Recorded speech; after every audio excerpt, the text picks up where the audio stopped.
Welcome back to Box 2 with myself, Jamie Jones-Buchanan, joined this time by the famous, legendary old friend of mine, Ryan All. And we're in partnership with our wonderful sponsors, Best Western Hotels GB, who are currently rolling out their new exciting Year of the Free Breakfast campaign. Sign up to Best Western Rewards for free and book direct using their free breakfast rate to enjoy free breakfast throughout 2025. Visit bestwestern.co.uk/free breakfast to find out more details. Terms and conditions apply. Ollie, I'm hungry after going on about all that lovely breakfast. I know you like a full English as well. Yeah.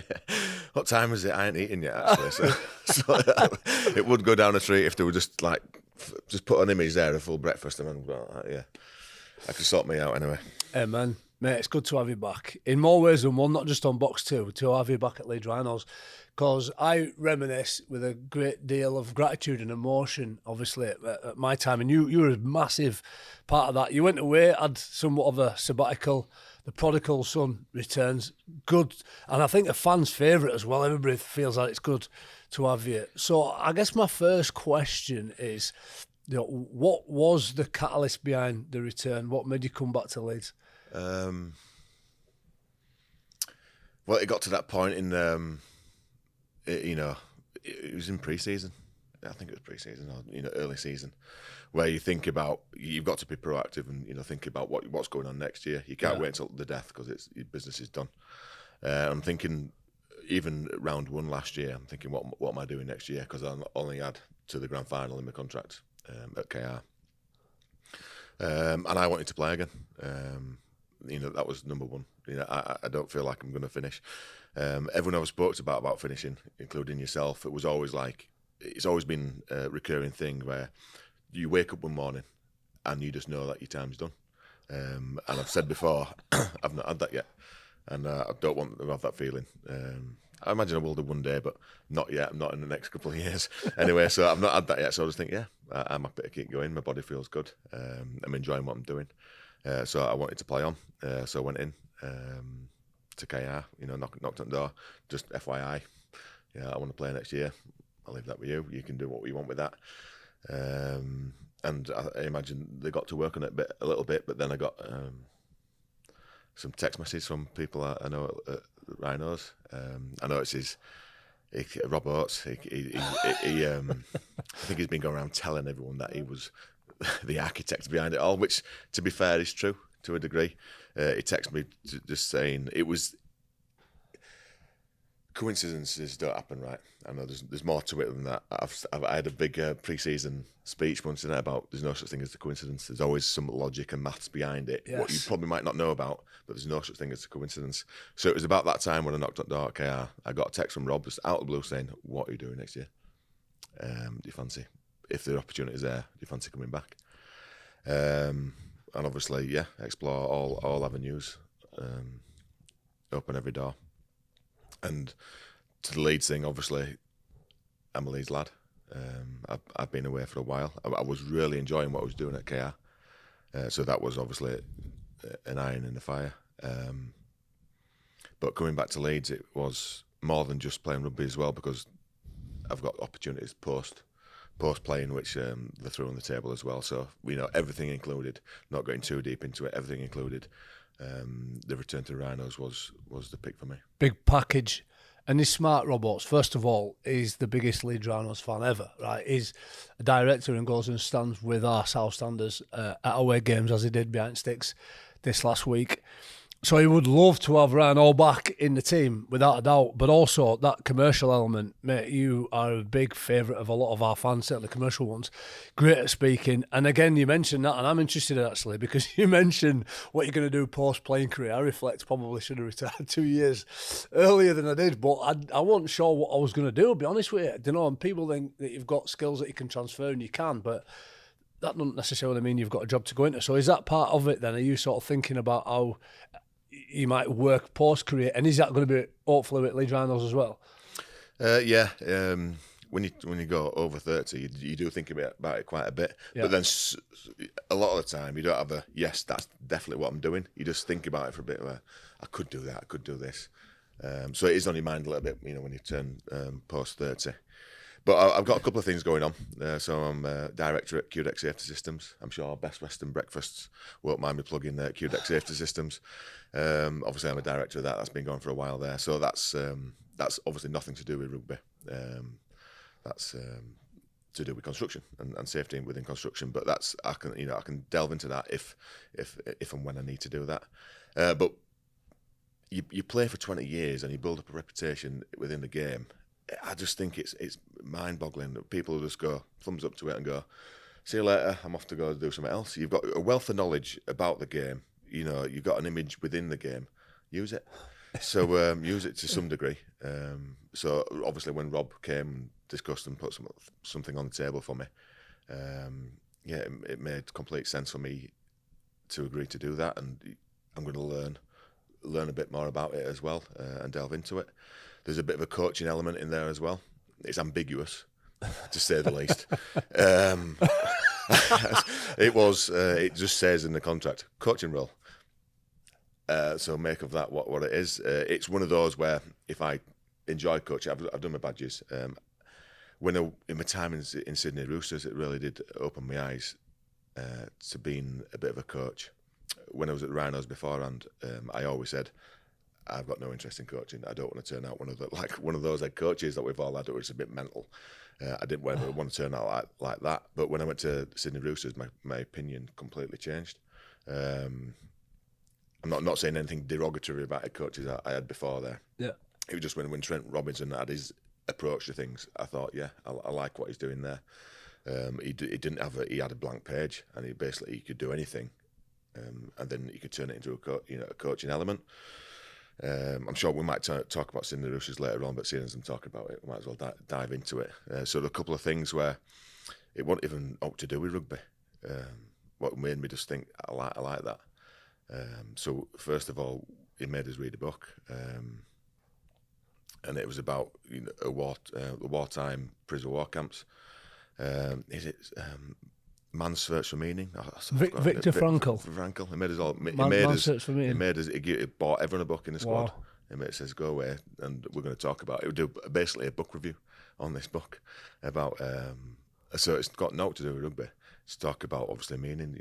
What you live for and how that can. The confidence. Basically, he every time he walked to the front of the queue in front of the Nazis, direction in which way to go in the showers. It's pretty deep stuff. He walked with his chest out and full of confidence, and they chose him to basically because with that they wanted him to work still. Right. So they spared him. They didn't put him in the showers. So it was all, and he didn't know that. He just that's how he did it. And so he almost created his own look by just being confident and putting your best foot forward and your attitude towards things like I'm just going to get through this, no matter how bleak it is. So that was the main lesson that he wanted us to get out of it. Again, nothing to do with rugby, but it's more about how you live your life. So that was one thing where I thought, it's a bit different to what I've done before, but I really like what you've done there. Another thing was, it's not really my bag, but we went on a pre-season camp to Queenstown in New Zealand. And I'm new to the team. I want to everything that's put on the table in front of us. I want to delve in and give it a go because I don't want to be seen as one of those. Oh, why is he not doing it? I just want to get in it. Get involved and be part of the team. So we're off self-driving in Queensland, Queenstown, which is pretty desolate anyway. There's not much about unless you're in Queenstown. So we drive for about an hour into middle of nowhere, just foresty, open meadows and that. And we get thinking, where are we going here? What's going on? We get there, and obviously they've prearranged it, but there's a DJ set up, some speakers all around this field. There's nothing around us. And it's like, what is going on here? And there's this woman, and she's talking to us, very spiritually. Basically, we have to go find a spot, go lay down by yourself, not around anyone. And the music started playing, and it's like soft, calmly music and all that sort of stuff. And she's commentating over at Mike saying, just get up and just feel the music and all this sort of stuff. And I'm not a dancer at all. You probably, I don't know if. I'm one of those who stand at bar. I'm not listening to them. And I can't dance at all, so I don't dance. If I'm blind drunk, I might join in, but I don't care what people think of me then, so that's fine. But at the moment, we're stone cold sober. I'm lying down in a meadow. This music's going from soft into a bit more, cranking up a little bit here, but a bit more of a rave type thing. And she said at the start, obviously, lie down with your eyes shut and just, if you feel like moving about, have a move about. So I'm thinking, I'm by myself, and I'm going to stay this music. It's getting big, more pumped up. I'm thinking. So I give her, one of them, have a search around, see what everyone else is doing. And there's a couple of people up, bobbing about, giving it one of them. I'm thinking, I know where this is going. So I laid there as long as I could until pretty much everyone was up. I'm thinking, right. So I got up like dead grumpy, like almost Kevin the teenager, got up and come on then, let's get involved, and it's like turned into a full on rave, and like everyone's like dancing and bumping about, like having a dance. And it went on for about an hour, and it just wasn't me at all. But at the start, I needed to get involved in it, to show my willing to get involved. But then again, that was a Trent Robinson thing where he just wanted people just to be uncomfortable, get used to being uncomfortable. Put you in a situation that you've never been in before. I've never experienced all like that, and hopefully, I'm glad I've done it once. But I was so awkward. But afterwards, I reflected on that. We're all laughing and saying, "Remember that time when we had a dance in the middle of New Zealand somewhere?" And it was just mental. It was just crazy. But little things like that, which got nothing to do with rugby, really did change my mind about coaching, because there is a coaching element in there. So my ambiguous role of coaching at the Rhinos, we might go and do something mad. Mate, I love this. I've used drama therapists before who do similar things. Acting, squeaking, jumping, movement, gets you out of your comfort zone. Lot to unpack there, by the way. What have you done with the Ryan Hall, Mr. Philosophical, sat here? Yeah. I'm loving this. First of all, not a problem plugging QDex. I'm sure Best Western won't mind, but Roberts will probably want £300 for box 2, so we'll just bang it straight out of his wage if it's all right. We'll have a chat with Sarah Tate. Number 2, Viktor Frankl, all about hope, creating hope. And you'll know now as a leader, creating hope in a narrative, as a story for this game or this training session is really important, and it's great to hear you. I'd love to hear more thoughts. And then the bit about getting out of your comfort zone, Roosters, and those moments that you share and you realise galvanises you. Massive. It's massive. And I'm just listening to you now, coaching. So you've decided that you want to perhaps coach, and as a coach there, you use the word ambiguity, not quite sure what it is. But it sounds to me that you want to give back to people, help people to find a little bit about themselves more than the technical X's and O's part of the game. Or is it, I know you're a mathematical, statistical type person, or is it a bit of both? There is a bit of both. Obviously I played wing for 19 years. And one thing that triggered what I'm going to say next is what Brian Mack said to me, many years ago when he coached before. I wasn't opening himself up for, what do you want me to do, coach? He just said to me, you played wing longer than I ever have, and at an international level, you just do it. Don't look at me for any technical, you just go ahead and do what you want. I went, all right, okay. So I've kind of made it my own. I've played wing for 19 years. I think I know what to do in different scenarios for the best. Obviously, different head coaches will have different ideas for what their wingers to do, and it will be slightly different here and there. I had my differences to Tony Smith when I went to OKR, and when Willie Peters came in, I had my differences there. But just have a conversation, like, well, this is what I think because X, Y, Z, and listen to what he said, X, Y, Z. I'd be like, right, okay, well, that's not what you want me to do. Let's do this. And it'd be like, yeah, we come to an agreement where we both are happy, and that's where we went along. Same with Brad Arthur here, BA. He's got his ideas, what he wants his wingers to do, which, I'm doing. But there's conversations within there where I've had good experiences being in, a certain position. So I'll bring that to the table, I can bring that in. So the technical side of X's and O's and stuff as being a coach, I think I'd enjoy, because I've got some real technical knowledge about playing wing. Maybe not, I probably won't tell hookers what to do about, how to scan and stuff like that. Let them, I might have to pick that up as I go along, but I could certainly get some technical knowledge on how to play wing and centre, what to do with them, in them positions. And like you say, the other stuff about bringing a team together, and we had some adversity, and there were people playing in slightly different positions. And technical stuff kind of goes out the window. It's all about being part of a team and doing stuff together. And if your mate messes up, you clean up. And they're the teams that win stuff. That go, even if your system isn't the best system, or you've got lapses in your D line or whatever it is, but if you're there to fix it up for your mate and they don't score, that's perfect D. And I think we have examples of that all over the field when we played Salford.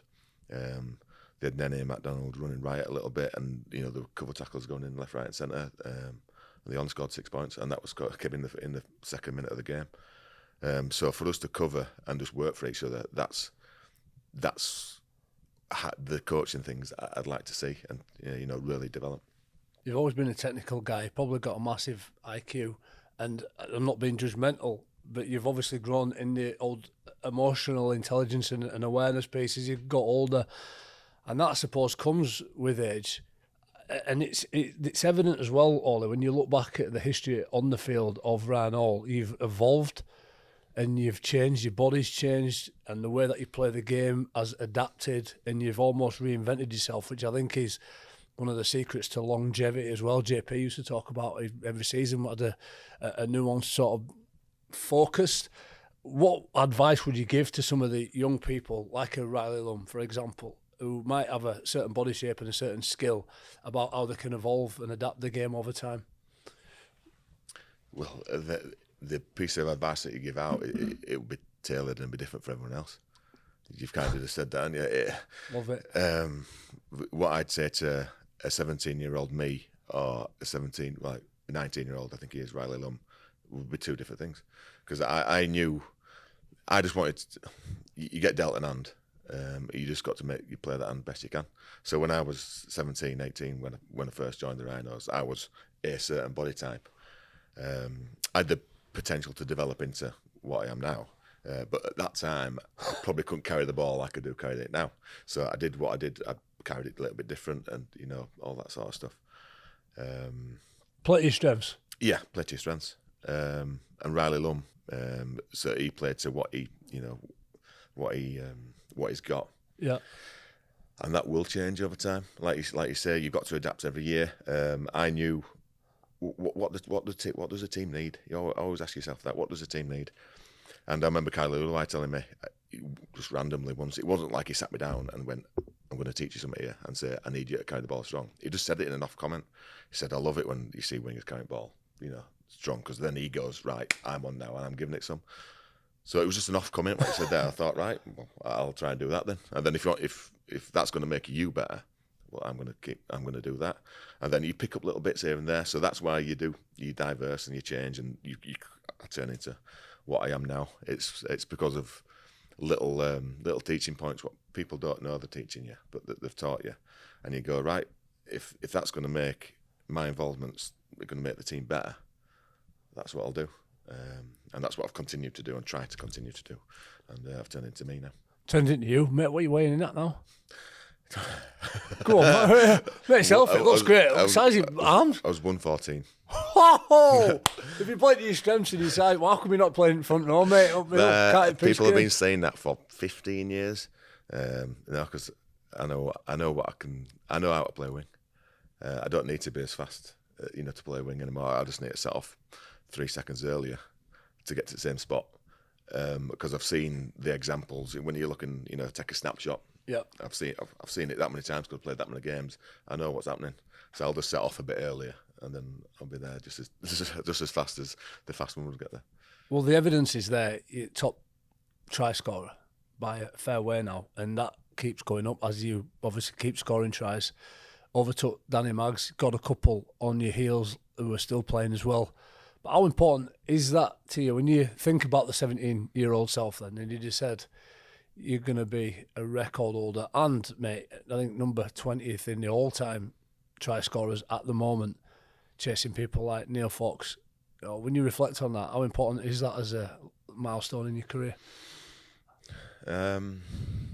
It's not something that resonates massive with me. It's something we play a team sport at the end of the day, and it's the things that you win as a team, that's why you play. If you get the personal accolades along the way, then great. But as long as the team scores 4 points, it don't matter whose name's next to it for me. Obviously, if I'm needed to do it, getting put in a position where I've got 10 metres to sprint to try line and put it down for us to win, then that's what I'm doing. But yeah, it's more about the team thing. There's people outside of external normally bring up these the tally charts and all that sort of stuff. I know you just surpassed. Is it Mick Sullivan? I'm chasing down next on the all-time try list. So people will make a deal of that if I do ever pass him. Yeah. But that's for them to do. They like to, obviously they're trying to generate some publicity and all that sort of stuff, and something good is happening in the game. So yeah, fair enough. Let them do that. But I'll just concentrate on doing my bit to make the team better. I value different parts in the game more than just try scoring. We're in 2025. We're reflecting on, well, certainly I am anyway, 20 years since winning first World Cup challenge, but also 10 years since that famous treble, which in many ways was started by that try he scored at Huddersfield, which was like that Aguero moment that can't be repeated, and for so many reasons, such an important event in the context of that game and that season. When you look back then at all those tries that you scored, is that the highlight? Would that be the most memorable? Which ones stand out in your mind? Yeah, that one will be up there. The one that means probably most to me is the 2008 grand final try. Was it a kick through? The kick through. I've said this story a few times, but I'll say it again. But I remember half an hour before we got on the team bus in the Midland Hotel in middle of Manchester. There's a bit of it says on schedule to meet at whatever time. I can't remember what time it was, but meet at this time because we're getting on coach at this time, and out we go. So everyone's there a bit early, as we are. For some reason, there's a football. I don't know who brought football. There's a football in the hotel somewhere. And we're in a circle in our team room, and we're playing one touch, like almost Barcelona type, one touch that kick it to each other, because we're all hopeless at football. It makes it a bit more interesting as well, balls flying everywhere. But before we go to grand final, we're not even thinking about playing rugby. We're thinking about kicking football about. So I'm in there, playing this one touch thing. And then I get the ball in the grand final. And Brian McLennan said it after the game that he's never seen me kick a ball before. And I'm thinking, yeah, I can't remember doing it. I can remember start training, just oofing it every now and then, as you do, just for a laugh. But not properly, a kick. Yeah. And it's just insetting me. And I get it, and I know exactly what I'm doing. I'm kicking it. And I know that it must be from that. That's what I keep thinking about. But that from that, I was wearing 22 at the time. And then in the off-season, obviously win the grand final. In the off-season, I get promoted to number 5. And so that's why I probably value that one, especially for me, as one that I really remember, and a good one, a really significant one. But going back to the 2015, you said that try was the turning point or the kick-starting moment for the treble. But it was something Jamie Peacock said you'll remember this, what he said in the changing room before the game, because we'd been scratchy, hadn't we? We just needed to win a game after the Challenge Cup final. We just needed to win a game to get back into it, and we were terrible against Catalans and Cass. And he said in the changing room before the Huddersfield game that he had a dream about we win this game and they win a lot. And obviously, I think that might have been a bit of a turning point, because we all went, right, go on then. And in the Huddersfield game, I'd played shocking. I was shocking. If you're going to give me a rating out of 10, it might have been a 4. For the full game, I think I'd let a ball bounce and they'd scored off the back of it. And I was a bit like, I'm not playing the best here. But then that moment, writes over everything. And you've had that ability to do that, and you to sort of not get bogged down with what's gone wrong, but to stay in the moment. If I think about a lot of players, confidence players, might not have executed at the time that eclipsed whatever negativity happened in that game, because ultimately that's what everybody remembers, and that's what was of value in the end, being able to just come up with it in the right moment and eclipsing what might have gone wrong. Yeah, and it was something I didn't want to happen. Crazy. You see the clock counting down. 79 minutes 50 seconds, and we need to score to win. And me and Mooney was talking about we just want the ball to try and create something. And then Magsy gets it and he chips over, and we've both gone, no, slow motion, no. But he's kicked it, so we're both chasing it anyway. And then it's bounced up perfectly, and off I went. So it's like one of the things where we're going, no, and you just and you go, yeah. Almost like the Dave Ferner thing when he saw Brad White kick that drop goal. He was like, no, and going off we go. But yeah, that was it was slow motion. It was slow motion. As soon as I got the ball, it went silent. Almost movie like. Yeah. Obviously the crowd weren't silent, but in my head everything had gone quiet. Yeah. I just had 50 meters to run, which I wasn't slowing down. Like all I knew I needed to get there, so I sprinted the full way in.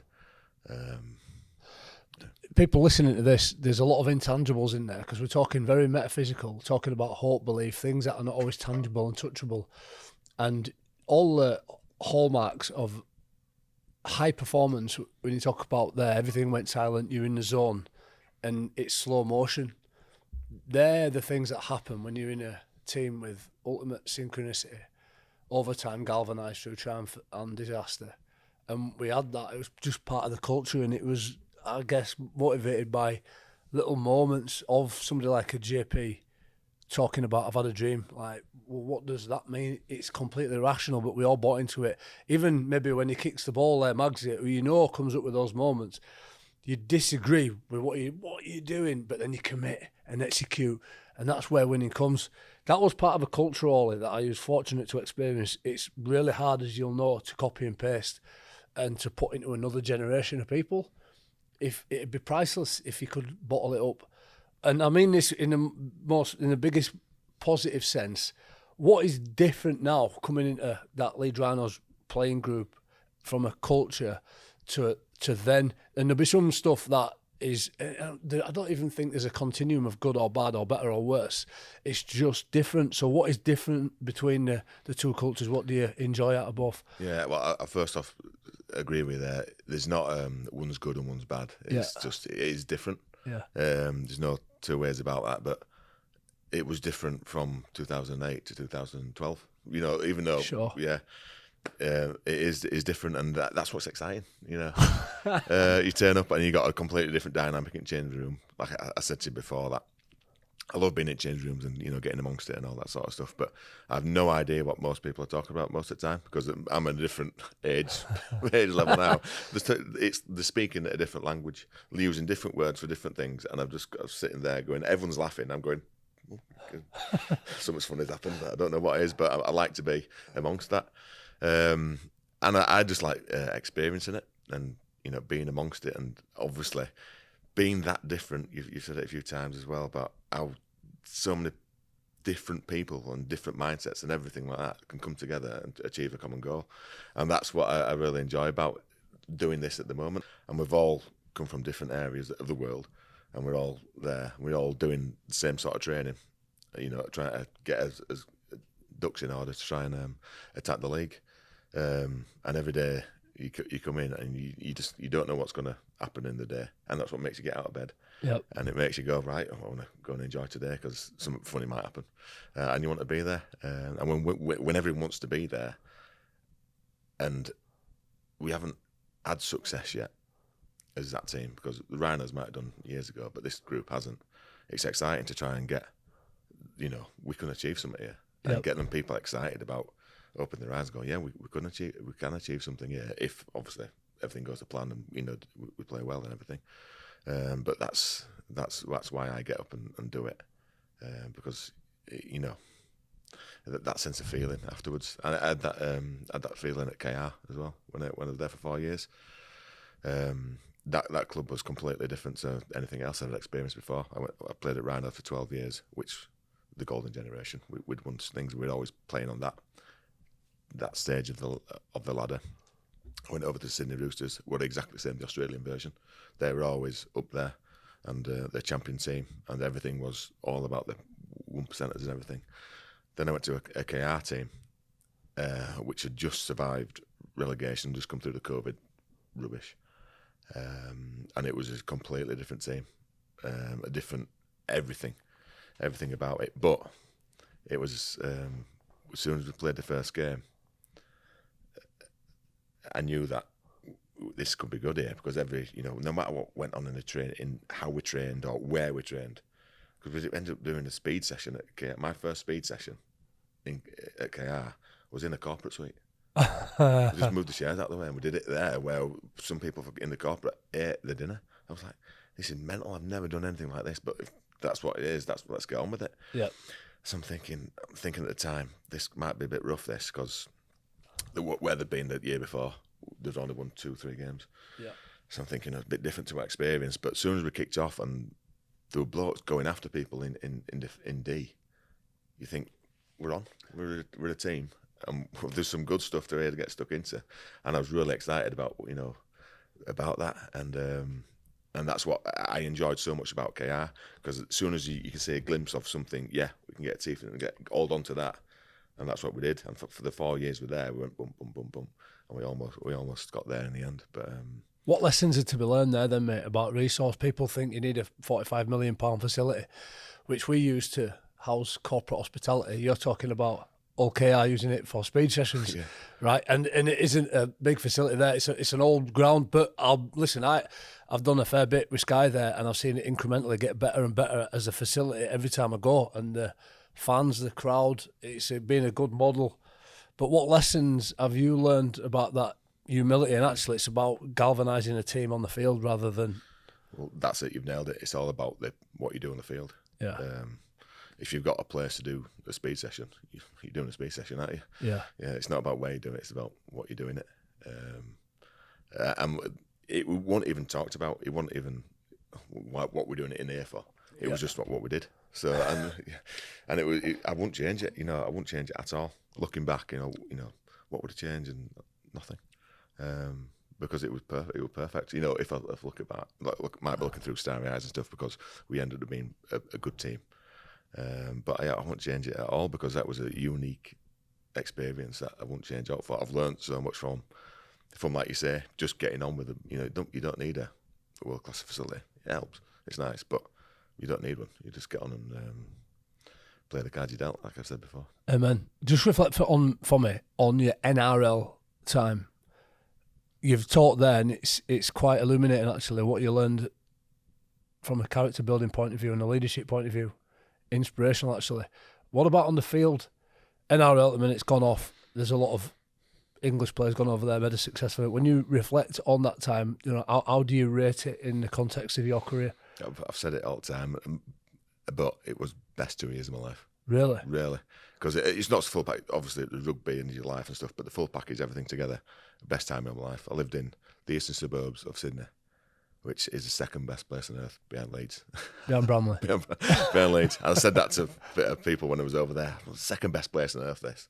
And people go, yeah, Leeds, obviously. And then this. And obviously a bit of tongue in cheek, but it's a magnificent place to live. I lived 5 minutes. I picked the kids up from school and walked 5 minutes on Rock Beach. And one of the best beaches in the world. So I lived my lifestyle like that, unbelievable.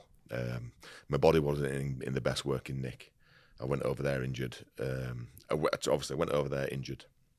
Tried to get into a world champion team. They won the World Cup Challenge whilst I was injured. So the best team in the world, and tried to break into that after doing your ACL was pretty tough. Yeah. I managed to do that.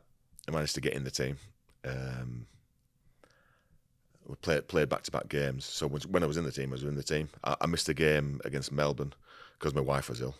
So I couldn't fly down to Melbourne. I had to stay with my wife. So she feels guilty about that one. But I don't read too much into it. But a couple of weeks after that, I got back in the team again. And then injury then ruled me out for the rest of that season. So I played in the first year. I was in and out. But when I was in, I was in. I never got dropped through performance reasons. It was all external.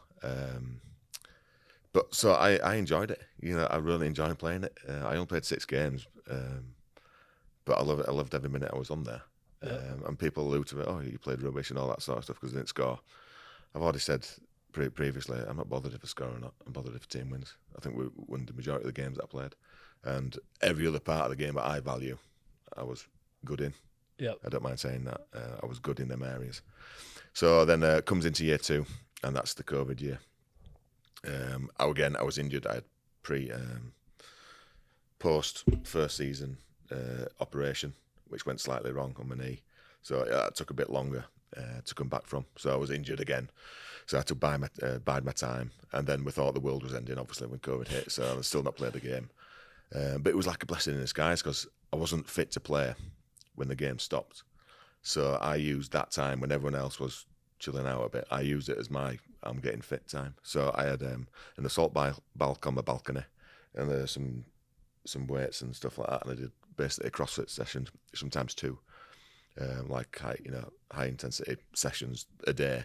And by the time we all came back to training again and back on that, so I was fit again. Yeah. And my knee was fine, and off we went. And there was no reserve grade because it was just all about, because of the empty stadiums and everything like that, it was just playing when we could. And when I did get in the team, I was in the team, which I enjoyed. And then, obviously, we finished the season not the best. We didn't win that year, but I love my time being there. My family had a great experience, and every day my wife asks, "Can we go back to Australia? Can we go back to Australia?" But obviously, to get into Australia, you need, to get over visa things. They're quite strict on that sort of things. All I am is a bloke who can play rugby. And she's doing social work qualifications now, so she's building.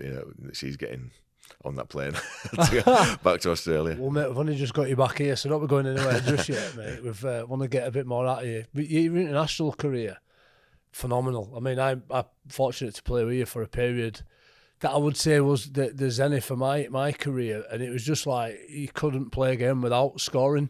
It just came that naturally. When you think back about your England time, would that, if you was to put posters or pictures on the wall, and your best memories, how many of those posters and pictures have been in England shirt? Yeah, there's quite a few. A lot of people do say it's almost cliche that it's the pinnacle of playing rugby league. The most honourable thing you do is sing a national anthem before you go out and play, which I really do agree with. It's fantastic. And even I love facing the haka for the teams that played the haka. It was something that obviously they were passionate about, but I always wanted to respect that as well. And I really enjoyed facing the haka. There was certainly no intimidation there. It was firing you up to get ready to play, if anything. So I love them things in an international shirt. And talk about snapshot moments, about memorable moments in an England shirt is 2011 Four Nations, and I scored them 2 tries at Wembley against Australia, and 2 tries in that game somehow ended up with me being on the shortlist for a Golden Boot that year. Yep. So that's one thing I remember, because I was just thinking, why on earth am I on this shortlist? I've scored 2 tries in a big game, but I'm not the best player in the world. You know what I mean? The shortlist was myself, Sam Tompkins, James Graham was on there that year. Then there was Cooper Cronk, there was Billy Slater, and there's Greg Inglis. Now, and then Ryan Hall on that list. Like, I'm not downplaying myself too much, but I'm not on that list. In reality, just because I scored 2 tries in that game, I should not have been on that list. But anyway, it was one that I remember back for every time I think about it, I smile and laugh. Yeah, I think, what was going on there? But that's one of certain things in English shirt that I remember. That was my favourite year, probably the best year I played. That player of the year at Rhinos, but just playing against Aussies was always one of my dreams. I think I come off at bench a couple of times for England. It was good to play. I enjoyed that game. Wasn't a million miles off. Is that where Slater did his shoulder? Yeah. Yeah. Did you mash him up? Yeah, when I scored it corner. That was it. Yeah. Yeah. He was trying to defend you. Yeah. It was like hitting a brick wall. Yeah, that's when you could shoulder barge. That was when in the rules you can shoulder barge, and didn't really work well for him. But he's talking about Billy Slater, he's the best player I've ever played against. So I can't slate him too much. Yeah, he's the best player I've ever played against. But I got him on that occasion. We're not slating the Slater, no way. And Greg Inglis, mate, probably the one that I enjoyed playing against most. Him and Anthony Watmore. But moving on, it's about you. Couple of quick fires. Who's the most influential player you've played with? It's got to be Kev, hasn't it? The first year I had here was 2006 in the academy. Yep. And I just come from Alton. I come from Alton, and I was playing it for fun. And you was only how old? Young? No, I was. When did you start playing? Well, I played my last year at Alton. I trained 4 times a week because I played for under-18s and for first team. Yeah. So I trained 4 times a week, twice for both teams, and then I played on a Saturday and I played on a Sunday. So I did miles more rugby then than I do now. So I went from just doing that because I just love playing. I came into the academy here in 2006, and I thought, bloody hell, I'm now getting paid to do this. Like, how good is this? And I was just happy to be here. Obviously, I played how I played, and I didn't really think too much of it, of my standard. I just thought, I'm loving this. And then 2007, or back into 2006, the pre-season to go into 2007, Tony Smith rang me, saying, "Do you fancy, giving full-time first team a try?" I was like, "Yes." At that time, it was year 13 in college, and I'd just applied for Leeds University. I just got into Leeds University to do a maths degree, and it was one phone call where Tony Smith rang me and said, "Do you fancy doing that?" Even though I was meant to start in September to go to Leeds University to do a maths degree, I just said, "Yep, that's." So it was like a 10-second thought about, yeah, I'll ditch that and off I go be doing that. I wanted to do one of them 100%. I know people like yourself have studied and played at the same time, but I needed to do one thing good. Right. I need to give it 100% of my attention to get that thing the best I could do. If I did both, I'd have 2 mediocre ones. So I did the 100% rugby, and then so my first day full time first team experience, I walked in at Kirkstall and Kev was there eating breakfast because he'd missed out on the Great Britain through injury that year, and obviously that was probably the best thing that's ever happened to me because he was there and I was his shadow for that pre-season. Right. We trained for a long time before the season internationals came back in, so there was a 4-week period where it was just the young kids. There might have been 12 of us training, but Kev was one of them. So that period where I just learnt the basics, do's and don'ts, and that's what I've stuck with. So Kevin Sinfield, what an environment to be around. The tutelage under him. What's it like now being a 37-year-old Ryan Hall with a Jack Sinfield in there to be able to repay and pay forward that gift? Yeah, well, my leadership style, it's very much like just do as I've always done and show good habits by showing people, not by telling people. Yeah. Don't stand there telling people this is what you need to do. You just go and do it. Just don't be late to training.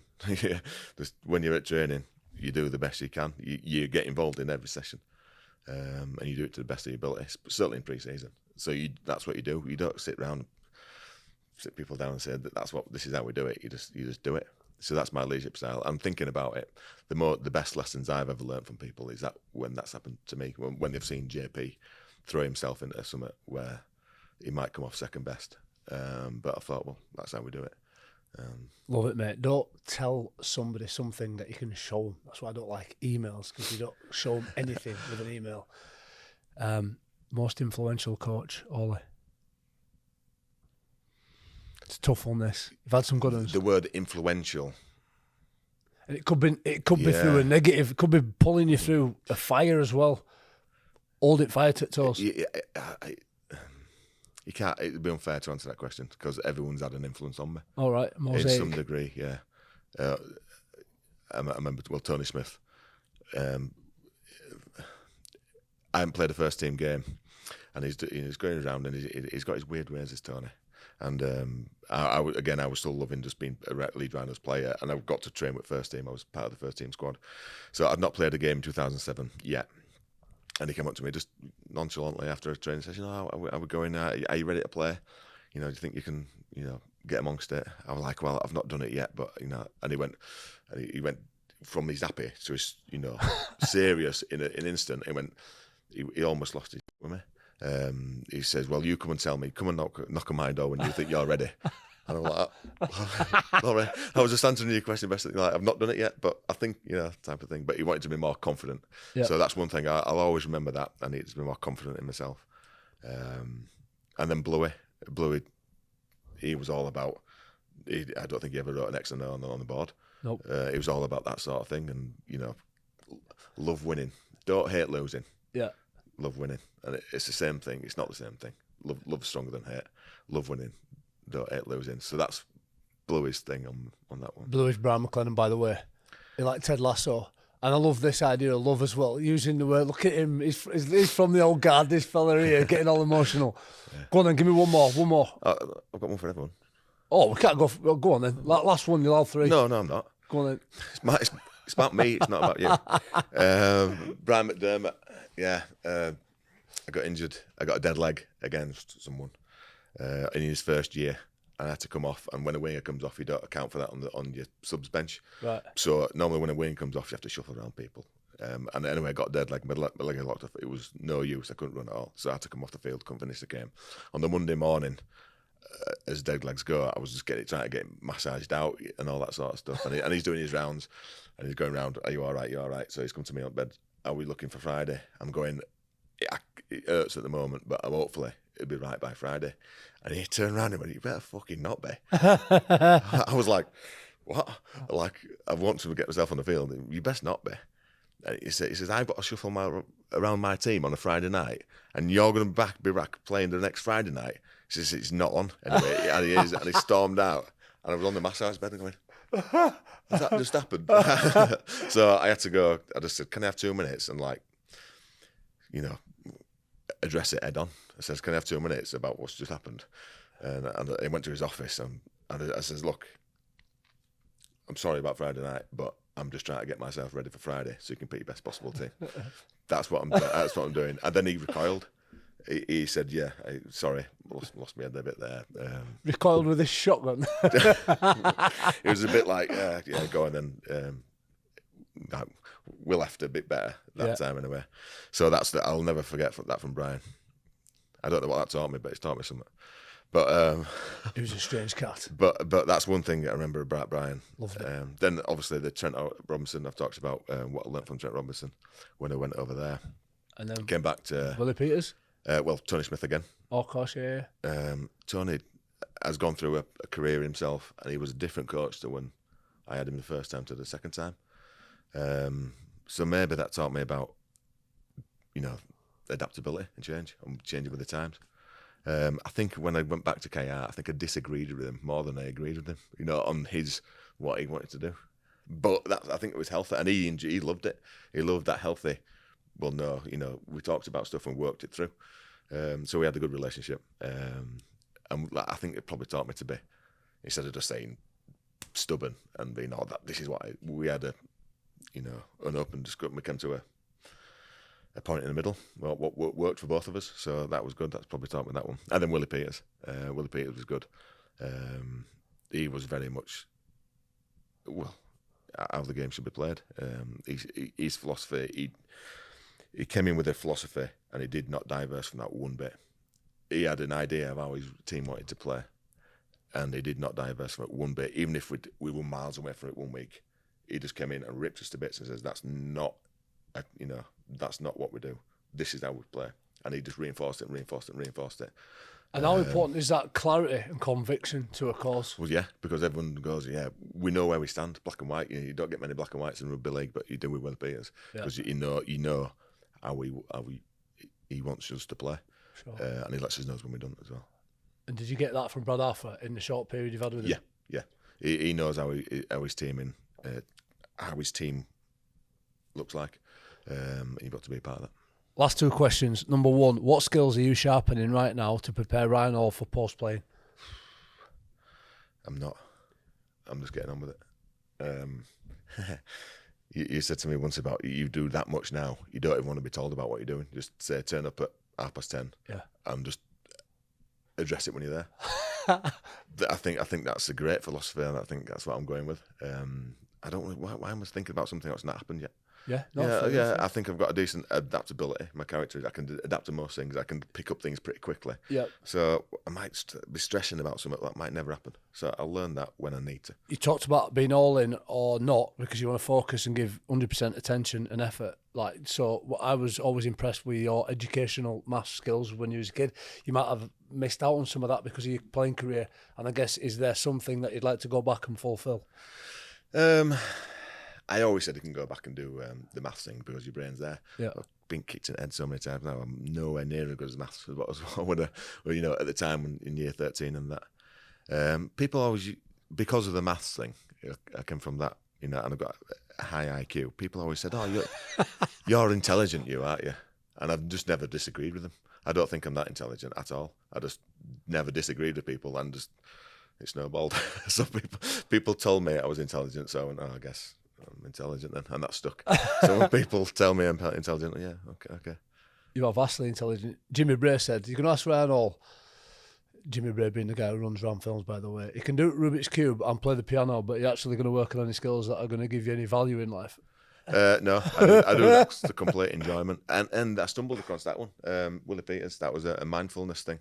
He believed massively in mindfulness and doing mindfulness. And he had his way of doing that. But my way of mindfulness is, I might have had a stressful day at work, but I'll go home and spend 20 minutes on piano. Love it. Because I can just ditch everything what's just gone on and just think about playing piano. Playing the piano, by the way, is valuable. I'd love to be able to play piano. I'll be a saxophone. I've got a saxophone. Need to get it. Last one. Play saxophone as well. Can you, mate? Well, I played that at school. That's why he's playing piano. Yeah, I started off in primary school playing violin, and then throughout secondary school I played saxophone. So that was my main one. Wow. And then I only picked up guitar and piano post school because saxophone, as you can appreciate, it's not very sociable. I can't you fancy playing a song? I'll just get out my sax and start blasting your ears off. It's not very sociable, so piano's a bit more sociable than guitar. You can get a bit more of a group. Like it. Well, most smartest bloke ever. EQ and IQ. Last question. If you got 10 minutes with the 17-year-old Ryan Hall, what would you say to him? I won't tell him anything about what I won't tell him anything about what happened. I'll probably talk about stuff when I was 16, 15, 14. Remember that time, remember this time. All right. I wouldn't tell him, do this to try and get ready for that, because he'll experience it himself. Does that make sense? Yes. Just let him do it. I'm fascinating. I thought I was like a philosophical guru, but I reckon I've been outdone as always. I always was physically, mentally, intelligently by Ryan Hall, and now he's picked up the philosophical skill. Mate, it's been awesome having you. Really looking forward to the rest of the season. What, I suppose, in closing, have the fans got potentially to look forward to this year? Things might go wrong in the game, of course they do, and people make line breaks, yeah. But we're committed to stopping it there, somehow stopping them from scoring. So commitment, and we will get better. We'll keep getting better. This boy's been there, he's done it, and he's going to do it again, I am sure. Thank you, as always, for joining us in Box 2. Looking forward to next time.